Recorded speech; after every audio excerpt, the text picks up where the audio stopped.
होळी म्हटलं की रंगांची उधळण, गुलाल आणि आनंदोत्सव अशीच प्रतिमा आपल्या डोळ्यासमोर उभी राहते. मात्र यवतमाळ जिल्ह्यातील मारेगाव तालुक्यातील बोरी गदाजी इथं होळीचा सण वेगळ्याच पद्धतीनं साजरा केला जातो. इथं रंगांऐवजी दगडांची उधळण केली जाते आणि म्हणूनच या परंपरेला रक्ताची होळी असं म्हटलं जातं.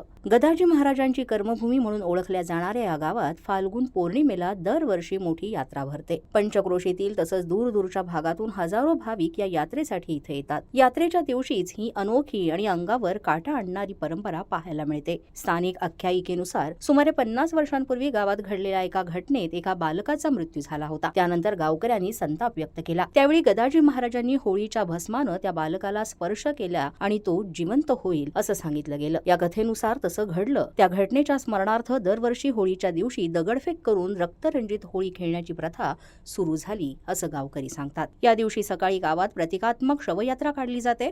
त्यानंतर मंदिर परिसरात स्नान आणि पूजाविधी केला जातो. काही भाविक जवळील टेकडीवर जाऊन दगडफेक सुरू करतात आणि गावकरी त्याला प्रत्युत्तर देतात. विशेष म्हणजे ही दगडफेक रक्तस्राव होईपर्यंत सुरू राहते अशी स्थानिकांची परंपरा आहे. श्रद्धा आणि परंपरेचा भाग म्हणून भाविक स्वेच्छेने यात सहभागी होतात. दरवर्षी या प्रथेवरून कायदा आणि सुव्यवस्थेचा प्रश्न निर्माण होऊ नये यासाठी प्रशासन सतर्क असतं. ही धोकादायक परंपरा बंद करण्याचे प्रयत्नही झाले. मात्र गावकऱ्यांचा धार्मिक विश्वास आणि परंपरेशी असलेली भावनिक नाळ यामुळे ही प्रथा आजही कायम आहे.